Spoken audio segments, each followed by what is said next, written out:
আচ্ছা স্টুডেন্ট, শুরু হচ্ছে কিন্তু আজকে আমাদের নেক্সট ক্লাস। আমি তোমাদের প্রিয়াঙ্কা ম্যাম, হিস্ট্রির টিচার আছি কিন্তু, বা জিকে টিচারও তোমরা বলতেই পারো। আছি আমরা কোথা থেকে? Balurghat coaching centre, smart Galaxy coaching সেন্টারের তরফ থেকে। ঠিক আছে, আমাদের হেড ব্রাঞ্চ তোমরা জানো, বা হেড অফিস বালুরঘাট। এছাড়াও গঙ্গারামপুর, তপন, বুনিয়াদপুর, কালিয়াগঞ্জ, মালদা, এগুলোতেও কিন্তু, এই সমস্ত জায়গাতেও কিন্তু আমাদের ব্রাঞ্চগুলো আছে। ওয়েস্ট বেঙ্গলে যে সমস্ত এক্সামের প্রিপারেশন আমরা করিয়ে থাকি, সেটা এসএসসি জিডি, এনএম জিএনএম বলো, WBP, KP, food SI, PSC clerkship, সবেরই কিন্তু আমরা প্রস্তুতি করিয়ে থাকি। ঠিক আছে, দীর্ঘ 8 বছর ধরে অসংখ্য ছাত্রছাত্রীর স্বপ্ন পূরণের একমাত্র সাথী হয়ে এসেছি আমরা। দেখো, আমাদের smart Galaxy coaching centre Balurghat head office. আমাদের ফেসিলিটিস কি কি, তোমরা কেন আসবে আমাদের কোচিং সেন্টারে, কি কি ফেসিলিটিস তোমরা পাবে? ঠিক আছে, দেখো, তোমরা কিন্তু এখানে পেয়ে যাচ্ছ প্রত্যেকটা বিষয় ভিত্তিক আলাদা আলাদা শিক্ষক। এছাড়াও প্রত্যেকটা বিষয়ের উপরে বই, সম্পূর্ণ study materials, mock test, notes, সবই কিন্তু তোমাদের এখানে পিডিএফ আকারে দিয়ে দেওয়া হবে। সপ্তাহে একদিন করে কি হয়, সপ্তাহে একদিন করে তোমাদের এখানে ওএমআর শিটে এক্সাম নেওয়া হয়, বা সম্পূর্ণ মক টেস্ট নেওয়া হয়। ওএমআর শিট বলতে কি বোঝাচ্ছি? ওএমআর শিট বলতে কিন্তু আমরা এখানে বোঝাচ্ছি যে যে ওএমআর শিটে তোমরা পরীক্ষাটা দাও এক্সাম হলে বসে, সেই রকম ওএমআর শিট কিন্তু তোমরা এখানেও পেয়ে যাবে। ঠিক আছে, এছাড়াও সম্পূর্ণ অফলাইন ক্লাস তোমরা পাচ্ছ, অনলাইন ক্লাসেরও সুবিধা পাচ্ছ। অফলাইন ক্লাস তোমরা যখন করছো, সেই ক্লাসের রেকর্ডেড ভার্সনও কিন্তু তোমরা পেয়ে যাবে। যদি কোনো ক্লাস তোমরা পরে গিয়ে দেখে নিতে চাও, তাহলে কিন্তু সেই ক্লাসের ভিডিও তোমরা ডাউনলোড করে অবশ্যই দেখে নিতে পারো।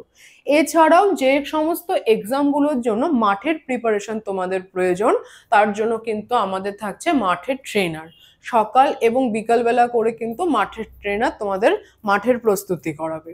কারণ পরীক্ষা, যে সমস্ত এক্সামের জন্য মাঠের প্রিপারেশন দরকার, পড়াশোনার সাথে সাথে কিন্তু মাঠের প্রিপারেশনটাও ঠিক ততটাই দরকার।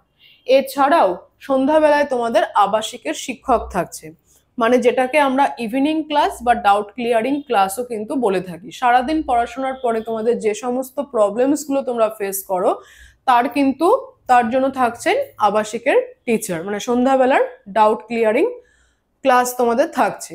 এছাড়াও তোমরা smart Galaxy app, smart galaxy YouTube চ্যানেলের ফ্রি এবং পেড ক্লাসও পেয়ে যাচ্ছ, সম্পূর্ণ কিন্তু বিনামূল্যে।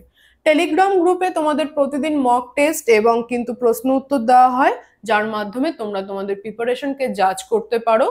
আর তোমাদের প্রিপারেশনকে কিন্তু আরো অনেক বেটার করতে পারো তোমরা এই টেলিগ্রাম গ্রুপের মাধ্যমে, মানে প্রশ্নের উত্তরগুলো দিয়ে। এখানে থাকছে ছেলে এবং মেয়েদের থাকা খাওয়ার সুব্যবস্থা। তবে সেটা বলে রাখি, শুধুমাত্র আমাদের বালুরঘাট ব্রাঞ্চে তোমরা এটা পাবে। ছেলেদের ক্ষেত্রে থাকা এবং খাওয়া মিলে 2800 টাকা, আর মেয়েদের ক্ষেত্রে কিন্তু 3500 টাকা। 2 বেলা তোমাদের কিন্তু এখান থেকে খাবার প্রোভাইড করা হচ্ছে।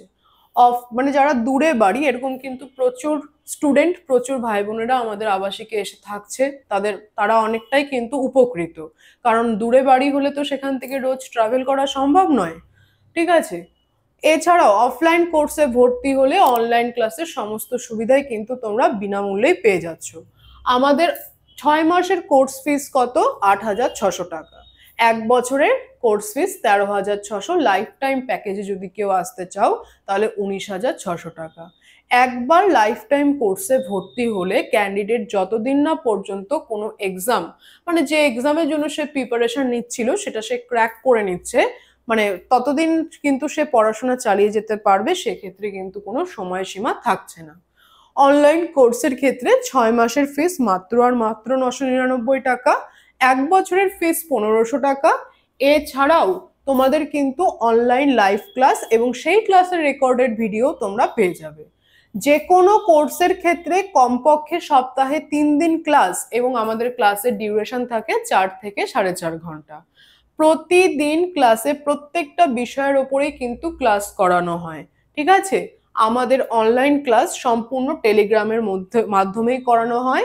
অনলাইন অ্যাডমিশনের জন্য তোমরা এই যে ইউপিআই নাম্বারটা দেখছো 8436913684, এই নাম্বারে তোমরা কি করবে, পেমেন্ট করবে। এবং পেমেন্ট করার পরে তোমরা তার স্ক্রিনশটটা দেবে 8617805133 এই নাম্বারে হোয়াটসঅ্যাপ করে দেবে। তোমাদের কিন্তু সেই হোয়াটসঅ্যাপ থেকেই গ্রুপ লিংক দিয়ে দেওয়া হবে, তোমরা সেখান থেকে জয়েন হয়ে যেতে পারবে। খাতা কলম বাদে পড়াশোনার জন্য তোমাদের যাবতীয় যা কিছু প্রয়োজন সব কিন্তু তোমরা কোচিং সেন্টার থেকেই পাবে। এছাড়াও থাকছে তোমাদের জন্য fully air condition classroom, fully free wifi zone. পশ্চিমবঙ্গে যে যে চাকরির প্রস্তুতি আমরা করিয়ে থাকি সেই যে কোনো চাকরি, তার যে কোনো চাকরির প্রশ্নপত্রের ক্ষেত্রে কিন্তু 70% গ্যারান্টিও আমরা দিয়ে থাকি। তাহলে আর দেরি কেন, চলে এসো আমাদের কোচিং সেন্টার, জয়েন করো, আর নিজেদের প্রিপারেশনকে কিন্তু আরো অনেক বেশি জোরদার করে নিতে পারো।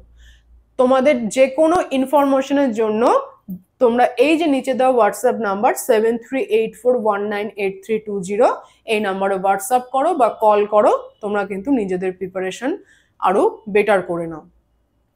তো আমরা আগের দিনও পড়েছি, মানে গতদিন, দেখো ভারত আর ভারতের বাইরে সংগঠিত বিপ্লবী আন্দোলন, যেহেতু এটা একটা হিউজ চ্যাপ্টার এবং প্রচুর এখানে প্রশ্ন রয়েছে এবং প্রিভিয়াস ইয়ার কোশ্চেন গুলো আমরা এখান থেকে অনেক বেশি পরিমাণে সলভ করছি, এবং যেগুলো তোমাদের যে কোনো আপকামিং এক্সামের জন্য প্রিভিয়াস ইয়ার কোশ্চেন খুব বেশি গুরুত্বপূর্ণ হয়। তো কালকে আমরা 120 অবধি কমপ্লিট করেছিলাম, আজকে কিন্তু আমরা 121 থেকে কমপ্লিট করব, ঠিক আছে?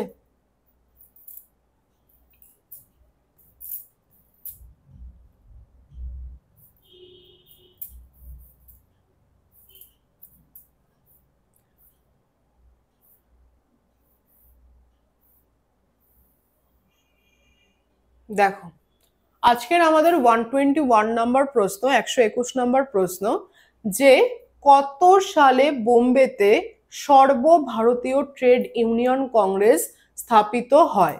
সর্বভারতীয় ট্রেড ইউনিয়ন কংগ্রেস স্থাপিত হয় কবে? 1920 সাল, 1920 সালের 31শে অক্টোবর, 31শে অক্টোবর। আচ্ছা, সর্বভারতীয় ট্রেড ইউনিয়ন কংগ্রেস তার মানে কি? All India trade union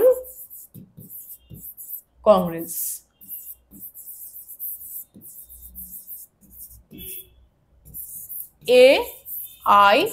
AITUC, all India trade union Congress, যেটা 1920 খ্রিস্টাব্দের 31শে অক্টোবর কিন্তু স্থাপিত হয়। এটা ছিল ভারতের, মানে এটি ছিল ভারতের কিন্তু কি না কেন্দ্রীয় তোমার প্রথম, মানে কেন্দ্রীয় ক্ষেত্রে কিন্তু প্রথম একটা ট্রেড ইউনিয়ন কংগ্রেস। হ্যাঁ, কেন্দ্রীয় ক্ষেত্রে একটা প্রথম তোমার ট্রেড ইউনিয়ন কংগ্রেস। এবং এই all India trade union Congress কিন্তু ভারতের যে জাতীয় ট্রেড ইউনিয়ন কংগ্রেস তারপরে দ্বিতীয় বৃহত্তম ট্রেড ইউনিয়ন ফেডারেশন। ভারতের প্রথম কেন্দ্রীয় ট্রেড ইউনিয়ন এইটা, মানে অল ইন্ডিয়া ট্রেড ইউনিয়ন, এটা হচ্ছে, চলো লিখেই দিই, ভারতের প্রথম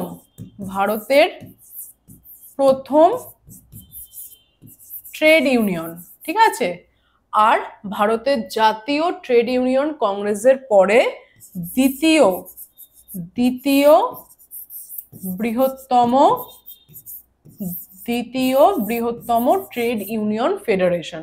তাহলে যদি প্রশ্ন আসে ভারতের দ্বিতীয় বৃহত্তম ট্রেড ইউনিয়ন ফেডারেশনের নাম কি, তখন বলতে হবে all India trade union Congress বা AITUC। ভারতের প্রথম কেন্দ্রীয় ট্রেড ইউনিয়নের নাম কি, তখনও হবে all India trade union Congress federation, যেটা স্থাপিত হয় 1920 31শে অক্টোবর। তাহলে কত প্রশ্ন তোমরা এখান থেকে কিন্তু গ্যাদার করতে পারছো, তাই নয় কি? 1906 অক্টোবরে কে ঢাকায় অনুশীলন সমিতি আরম্ভ করে? ঢাকায় অনুশীলন সমিতি, অপশন কি দেখতে পাচ্ছ? বারিন্দ কুমার ঘোষ, হেমচন্দ্র কিওয়াঙ্গ, পুলিন বিহারী দাস, অরবিন্দ ঘোষ। অবশ্যই হবে কিন্তু পুলিন বিহারী দাস। 1906 সালে কিন্তু কি না বলছে যে 1906 সালে 1906 অক্টোবরে কিন্তু ঢাকায় অনুশীলন সমিতি প্রতিষ্ঠা হয়। কে করে? পুলিন বিহারী দাস। এই যে ঢাকার অনুশীলন সমিতি, এটা ছিল অনুশীলন, শুধুই অনুশীলন সমিতির একটা শাখা। অনুশীলন সমিতির একটা শাখা।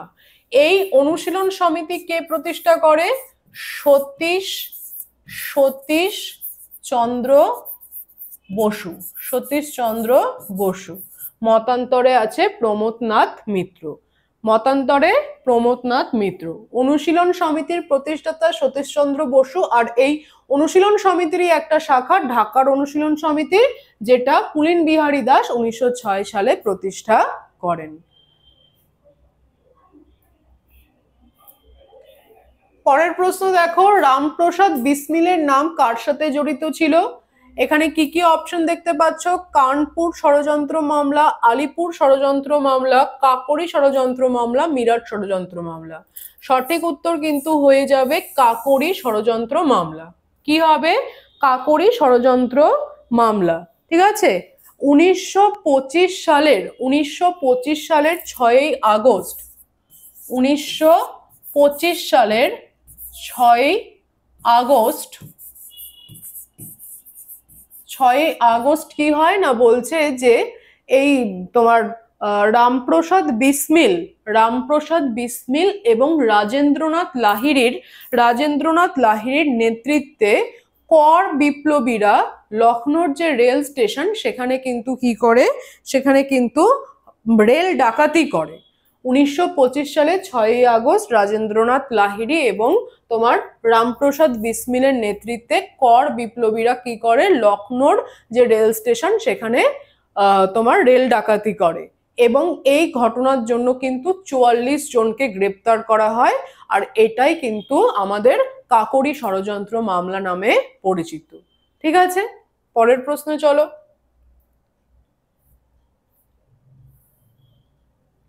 কে খিলাফত আন্দোলনে অগ্রণী ভূমিকা গ্রহণ করে? খিলাফত আন্দোলনে অগ্রণী ভূমিকা গ্রহণ করেছিল, সঠিক উত্তর কি হয়ে যাবে বলো তো? সঠিক উত্তর হয়ে যাবে এখান থেকে আলী ভ্রাতৃদ্বয়। ঠিক আছে। শওকত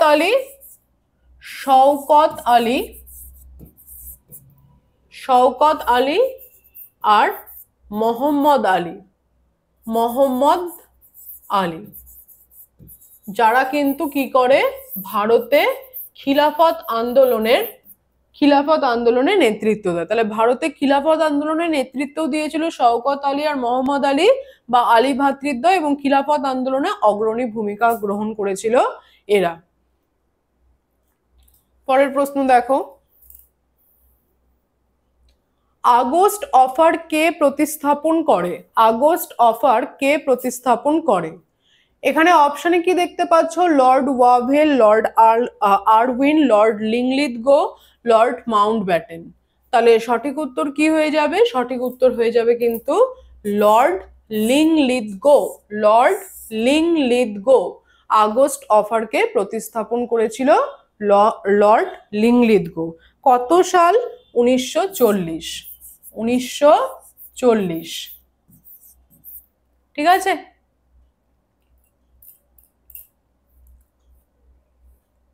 পরের প্রশ্ন দেখো, স্বরাজ হলো জাতীয় অধিকার, একথা প্রথম কে বলে? স্বরাজ হলো জাতীয় অধিকার। আচ্ছা, এখানে একটা জিনিস যেটা আছে, এই জাতীয় অধিকার কথাটাকে কেটে জন্মগত অধিকার করে নিও তো। জন্মগত অধিকার।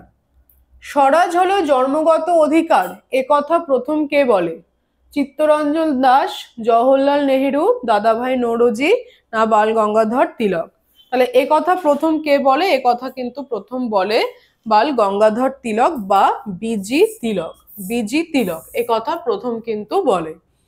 ঠিক আছে, যে তিনি ছিলেন স্বরাজের দিক থেকে কিন্তু প্রথম, এবং তোমার হচ্ছে ভারতের কিন্তু একজন উন্নত মানের উকিল। তিনি কিন্তু বলেন যে স্বরাজ আমার জন্মগত অধিকার এবং আমি তা পাবই। মারাঠি ভাষায় তিনি এটা বলেছিলেন যে স্বরাজ আমার জন্মগত অধিকার এবং আমি তা পাবো। বাল গঙ্গাধর তিলকের দুটা পত্রিকার নাম যদি বলি তাহলে কি বলবে? বিজি তিলক, যিনি লোকমান্য তিলক নামেও পরিচিত, কারণ লোকে তাকে খুব বেশি মানতো, বা তিনি জনসাধারণের মধ্যে খুব বেশি তোমার প্রধান ছিলেন, তার কথা লোকে গ্রহণ করতো, তাকেই তাই বলা হয় লোকমান্য তিলক। কি বলা হয়? লোকমান্য তিলক। তার দুটো পত্রিকার নাম কি? একটা হচ্ছে কেশরী আর একটা হচ্ছে দি মারাঠা। কি বললাম? কেশরী আর দি মারাঠা। ঠিক আছে, তারপর দেখো পরের প্রশ্ন। ব্রিটিশদের বিরুদ্ধে ভারতে প্রথম কোন আন্দোলন সংগঠিত হয়েছিল? ব্রিটিশদের বিরুদ্ধে ভারতে প্রথম কোন আন্দোলন সংগঠিত হয়? এখানে অপশনগুলো কি দেখতে পাচ্ছ? অপশনগুলো দেখতে পাচ্ছ খিলাফত আন্দোলন, খিলাফত আন্দোলন, স্বদেশী আন্দোলন, ভারত মুক্তি আন্দোলন, অসহযোগ আন্দোলন। তো এইখানেও অপশনগুলো ভুল আছে। এটা সঠিক উত্তরটা কি হবে? 1857 যে মহাবিদ্রোহ, 1857 মহাবিদ্রোহ, সেটাই কিন্তু হবে সঠিক উত্তর। বুঝলে তো? 1857 মহাবিদ্রোহ কার হাত ধরে শুরু হয়? মঙ্গল পাণ্ডে। মঙ্গল পাণ্ডের হাত ধরে কিন্তু শুরু হয় এই মহাবিদ্রোহ। আচ্ছা, এর কারণ কি ছিল? কেন মহাবিদ্রোহ শুরু হয়? এই যে তোমার যুদ্ধ লাগতো, যুদ্ধের সময় যে সিপাহীরা তোমার রাইফেল, তোমার হচ্ছে এনফিল্ড রাইফেল যেটা আসে, সেই রাইফেলের যে কার্তুজটা সেটা দাঁত দিয়ে ছিঁড়ে বন্দুকে ভরতে হতো। তো বলা হয়, বা এটা তোমার প্রচার করে দেওয়া হয়, যে যে কার্তুজটা যেটা দাঁতে ছিঁড়ে তোমার রাইফেলে ভরতে হবে, সেটা নাকি গরু এবং শূকরের চর্বি থেকে তৈরি। এবার এতে করে কি হয়, হিন্দু এবং তোমার যে মুসলিম সিপাহী উভয়েরই কিন্তু একটা ভয় থেকে যায় যে ধর্মনাশ হবে তাদের, এবং এই রোষটা ধীরে ধীরে ধীরে ধীরে কিন্তু তাদের মধ্যে জমতে থাকে, এবং সেখান থেকেই কিন্তু কি হয়, 1857 মহাবিদ্রোহ শুরু হয় মঙ্গল পাণ্ডের হাত ধরে ব্যারাকপুরে। ক্লিয়ার? পরের প্রশ্ন দেখো।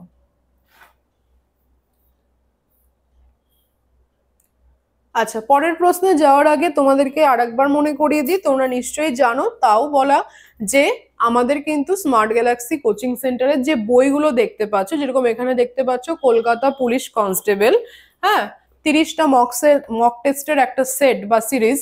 এখানে দেখতে পাচ্ছ পশ্চিমবঙ্গ পুলিশ কনস্টেবল, 30টা মক টেস্টের সেট বা সিরিজ একটা রয়েছে।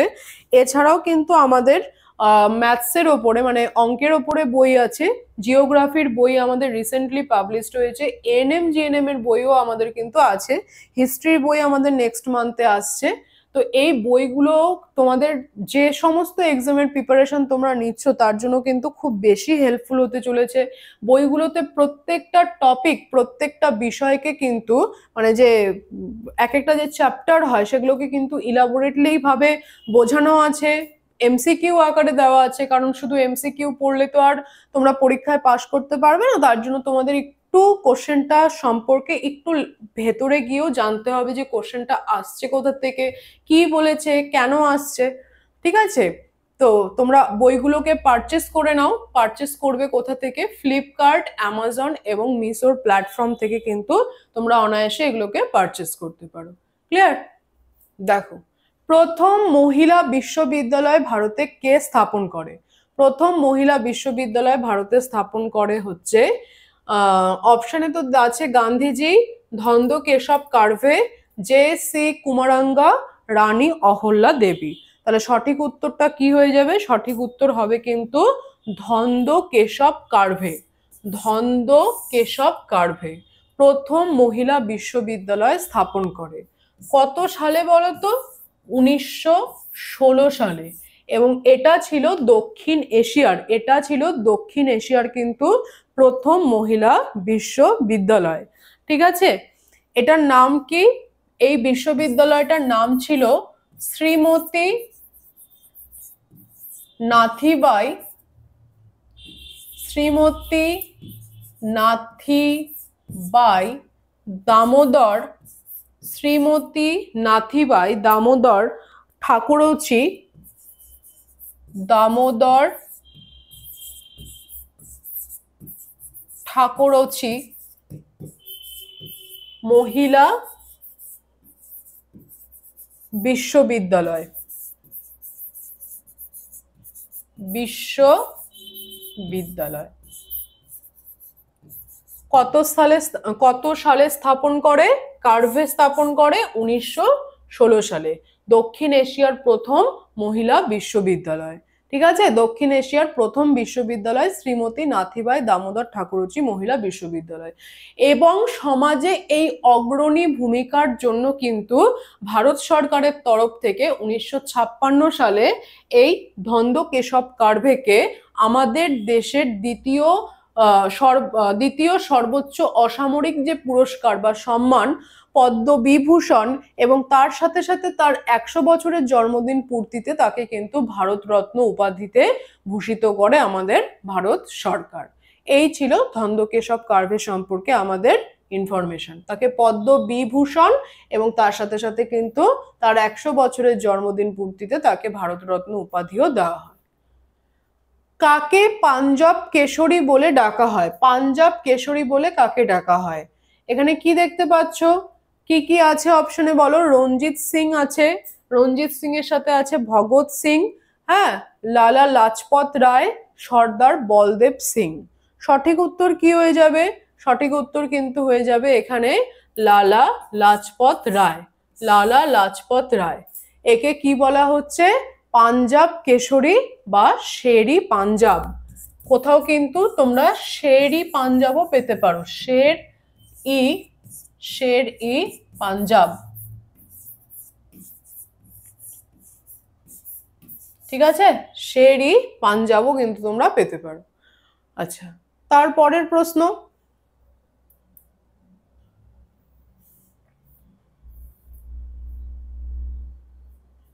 1925 সালের মার্চ মাসে কেন্দ্রীয় বিধানসভায় কে রাষ্ট্রপতি নির্বাচিত হয়েছিল? 1925 সালের মার্চ মাসে, বলছে 1925 সালের মার্চ মাসে কে তোমার হচ্ছে বিধানসভায় রাষ্ট্রপতি নির্বাচিত হয়েছিল? এটা অপশনগুলো আছে সি.আর. দাস, মতিলাল নেহেরু, মদন মোহন মালব্য, বল্লভভাই প্যাটেল। সঠিক উত্তর কি হবে? সঠিক উত্তর হয়ে যাবে বল্লভভাই প্যাটেল। এখানে বানানটা ভুল আছে, বল্লভভাই প্যাটেল। ইনি কেন্দ্রীয় বিধানসভার রাষ্ট্রপতি হিসেবে নির্বাচিত হয় 1925 সালে।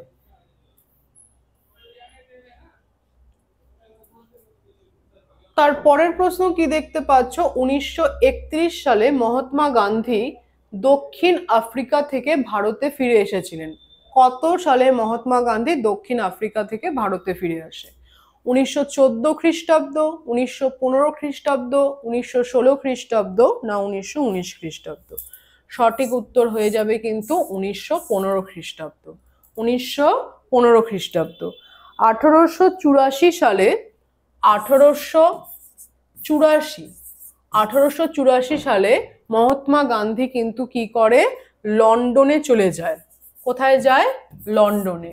কেন যায়? আইন অধ্যয়ন করতে, মানে আইন নিয়ে পড়াশোনা করার জন্য, আইন নিয়ে পড়াশোনা বা অধ্যয়ন করার জন্য তিনি লন্ডনে চলে যায়। আর ফিরে আসেন কবে? 1915 সালে। তবে কিন্তু তার পরিবার ভারতবর্ষেই ছিল। ঠিক, মহাত্মা গান্ধী আমরা জানি অসহযোগ আন্দোলন বলো বা ভারত ছাড়ো আন্দোলন বলো বা চম্পারণ সত্যাগ্রহ বলো, এই সব কিছুর সাথে কিন্তু মহাত্মা গান্ধী জড়িয়ে আছে। আচ্ছা, বেনারস হিন্দু ইউনিভার্সিটি কে স্থাপন করে? বেনারস হিন্দু ইউনিভার্সিটি কে স্থাপন করে? সঠিক উত্তর তোমরা কি দেখতে পাচ্ছ? সঠিক উত্তর দেখতে পাচ্ছ, মানে অপশনগুলো আছে মহাত্মা গান্ধী, মদন মোহন মালব্য, জওহরলাল নেহেরু, এরা কেউই নয়। হ্যাঁ, সঠিক উত্তর হচ্ছে আমাদের মদন মোহন মালব্য। মদন মোহন মালব্য।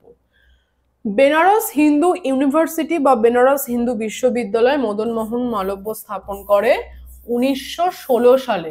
কবে? 1916 সালে। 1919 থেকে পর্যন্ত প্রায় 2 দশক তিনি কিন্তু এই যে বেনারস হিন্দু ইউনিভার্সিটির এটার ভাইস চ্যান্সেলর ছিলেন। কি ছিলেন? Vice chancellor.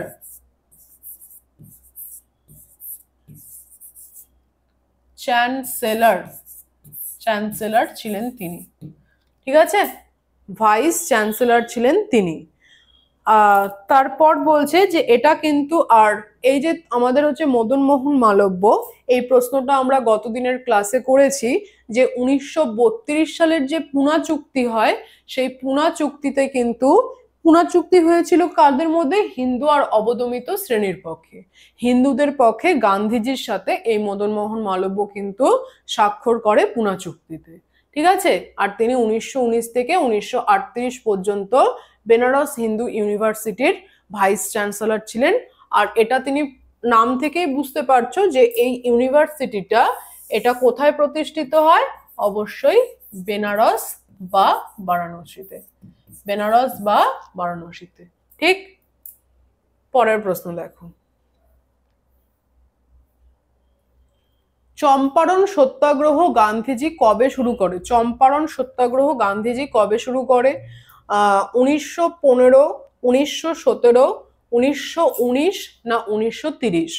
চম্পারণ সত্যাগ্রহ গান্ধীজি শুরু করে 1917 সালের 10ই এপ্রিল। 10ই এপ্রিল 1917 সালের কি বলো? 10ই এপ্রিল। ঠিক আছে, আচ্ছা। চম্পারণ সত্যাগ্রহ আমরা জানি যে কি, যে বিহারের চম্পারণ জেলায় নীল চাষিদেরকে দিয়ে এক প্রকার জোরপূর্বক ব্রিটিশরা কিন্তু কি করাতো? নীল চাষ করাতো। তার পরবর্তীতে মানে তার পরিবর্তে তারা কিন্তু তাদেরকে খুবই খুবই কম মজুরি দিয়ে, বলা চলে যে এক প্রকার তাদেরকে বেগার খাটাতো। এবং যেহেতু জমিতে নীল চাষ করা হতো, তারপরে কিন্তু সেই জমিতে আর ঠিকমতো ধান চাষও হতো না। তাহলে এই জিনিসগুলো কিন্তু দেখতে দেখতে কৃষকদের পিঠ একসময় দেওয়ালে ঠেকে যায় এবং মহাত্মা গান্ধীর নেতৃত্বে 1917 সালের 10ই এপ্রিল কিন্তু বিহারের চম্পারণে নীল আন্দোলন বা ইন্ডিগো আন্দোলন বা চম্পারণ সত্যাগ্রহটা শুরু হয়। আজকের পরের প্রশ্ন দেখো।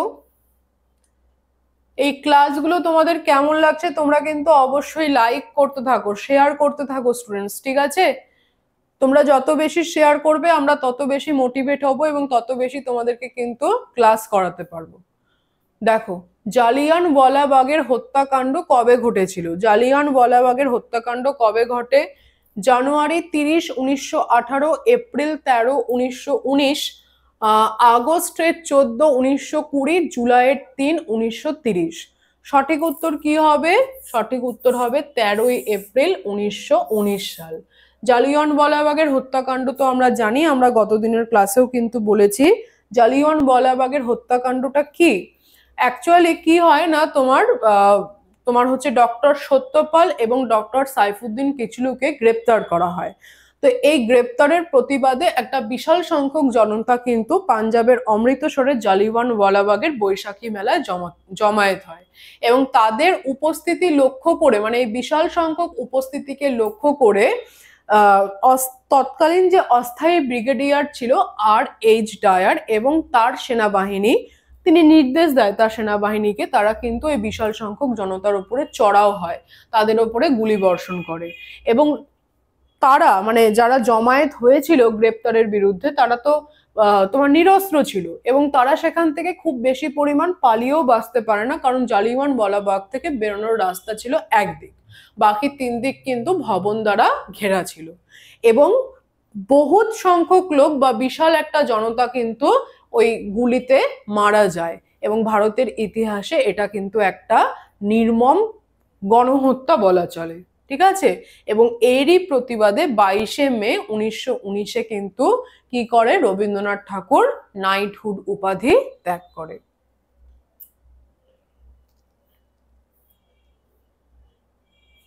আচ্ছা, পরের প্রশ্ন দেখো। এটা পরের প্রশ্ন এবং এটা কিন্তু আজকে আমাদের শেষ প্রশ্ন বটে। ঠিক আছে, দেখো, ভূদান আন্দোলন কে স্থাপন করে? ভূদান আন্দোলন মহাত্মা গান্ধী, জয়প্রকাশ নারায়ণ, স্বামী বিবেকানন্দ না আচার্য বিনোবা ভাবে? সঠিক উত্তর হবে কি আচার্য বিনোবা ভাবে।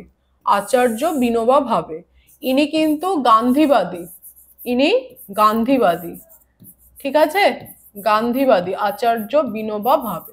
আচ্ছা, এই ভূদান আন্দোলন এটা কিন্তু রক্তহীন বিপ্লব নামেও কিন্তু পরিচিত। কি নামে? রক্তহীন বিপ্লব নামেও পরিচিত, ঠিক আছে। এটা ছিল ভারতের একটা স্বেচ্ছাসেবী ভূমি সংস্কার আন্দোলন।